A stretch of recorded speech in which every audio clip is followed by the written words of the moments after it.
आयो आंनि बर' बिमा दिनै 12 मे थामहिनबा दिनैनि सानखौ बर' बिमा सान महरै फालिनाय जायो।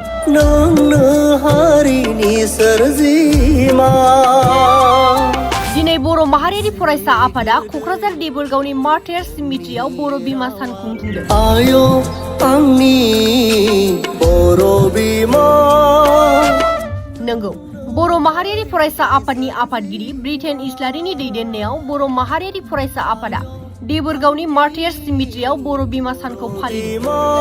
आलादा रायजो सोरजिनो थाखाय सोमावसारनायाव 1988 मायथाइनि दिनैनि सानावनो एबा 12 मेआव आइजोफोरनि गेजेराव मुंख्लं हेलिना बसुमतारी आरो मुंख्लं गायदे बसुमतारी मोनहा गिबि मुंख्लं जादोंमोन आरो बिथांमोननि रुंसारि सानखौ गोबाव बोसोरनिफ्रायनो बर' बिमा सान महरै फालिबोगासिनो दं। थिग बेबायदिनो दिनै बर' माहारियारि फरायसा आफादा देबोरगावनि मार्टार्स सिमेट्रियाव मुंख्लं हेलिना बसुमतारी आरो मुंख्लं गायदे बसुमतारीमोनखौ गोसोखांनानै बिथांमोननि मुसुखायाव बिबार बावनानै बर' बिमा सान महरै फालिदों।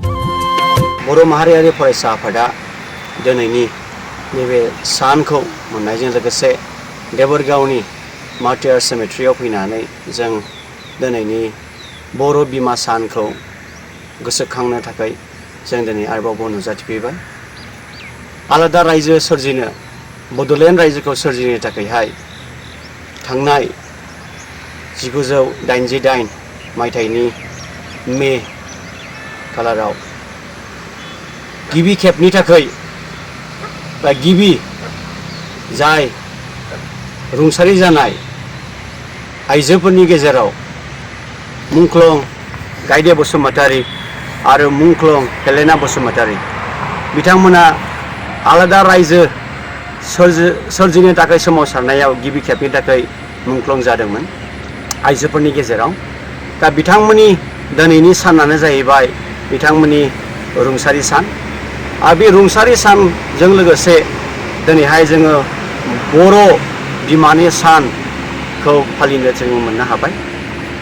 दा बिथांमोननि जिउआ जाहाथे सोरगोआव आलो गोजोनै थाहैदों बिनि थाखायनो जों आनान गसाइनाव बा इसोरनाव जों आर'ज गाबफैदों आरो बेजों लोगोसे बिथांमोननि जिनाखि आशीर्बाद बिथांमोननि जिनाखि गोसो जानानै बड'लेण्ड रायजो सोरजिनो थाखाय जाय बिथांमोना ओंखारबोदोंमोन बिथांमोननि आशीर्बादा जाहाथे जों बर'फोरनि सायाव आग्लाय बिग्लायै उसिग्लायजासे बोर आरो आशीर्बादा थायो आरो बर' माहारियारि फरायसा आफादा बिथांमोननि सान्थौ बिथांमोननि साननायखौ लानानैनो बिथांमोननि आशीर्बादखौ लानानैनो जों दिनैहाय जों आवगायबोदों आलादा रायजो सोरजिनो थाखाय।